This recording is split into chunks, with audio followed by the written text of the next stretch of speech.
আসসালামু আলাইকুম, কেমন আছেন সবাই?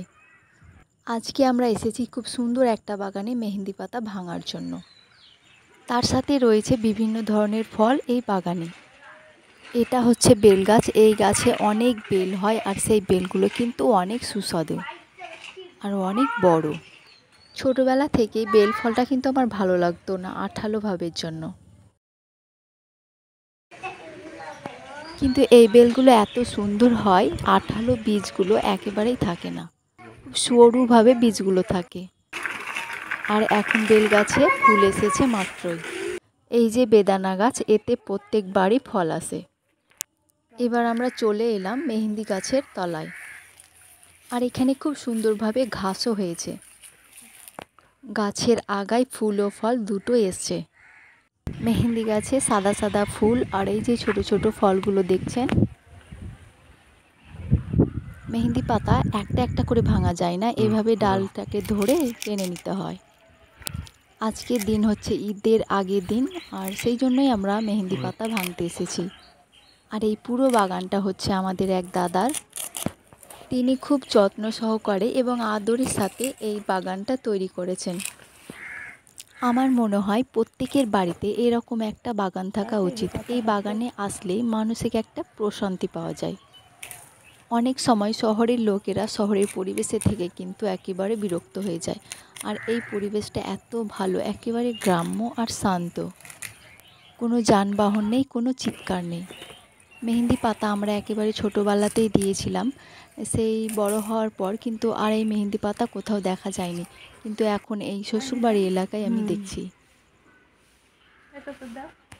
আর আমি এই গাছের মেহেন্দি হাতে দিতে খুব ভালোবাসি। আর এই মেহেন্দি পাতা চুলে দিলেও কিন্তু খুব ভালো রেজাল্ট পাওয়া যায়। মাথা ঠান্ডা থাকে, চুলে শাইনিং আসে, আর পাকা চুলগুলো একেবারে লাল হয়ে যায় খুব সুন্দরভাবে। মেহেন্দি পাতা ভাঙা হয়ে গেছে, এবার চলে যাচ্ছে আপনাদেরকে কিছু আরও ফল দেখানোর জন্য। এখানে দুটো কাগজি লেবুর গাছ আছে, আর এতে অনেক কাগজি লেবু ধরে আছে। কিন্তু আমার সাথে আমার দুই ছেলেও এসেছে। এই বাগানে রয়েছে অনেক ফলের গাছ এবং অনেক ফল, কিন্তু এগুলো থেকে কোনো আয় নির্বাহ করেন না। সমস্তই কিন্তু শখের জন্যই লাগানো।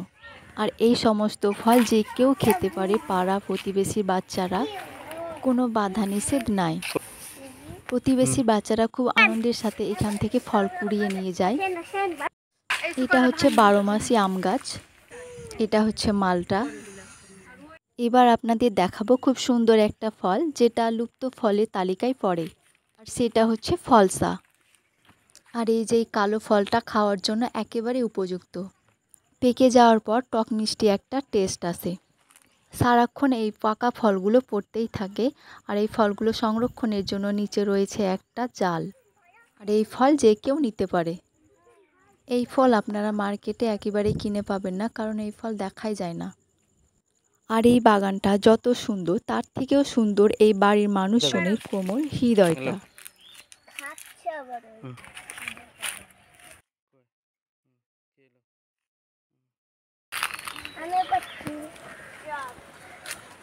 ফলগুলো একেবারেই ছোট আর পেকে গিয়ে কালো কালো হয়। যত কালো হবে ততই মিষ্টি। এখানে আছে কাঁঠাল গাছ। এই যে একটা ডুমুর ফলের গাছ, যদি এটা আমরা রান্না করে খাই। এখানে রয়েছে আনারসের চারা। আর এটা হচ্ছে সিঁদুরে আম, পেকে গিয়ে একেবারে সিঁদুরের কালার চলে আসে, আর দেখতেও কিন্তু খুব সুন্দর লাগে।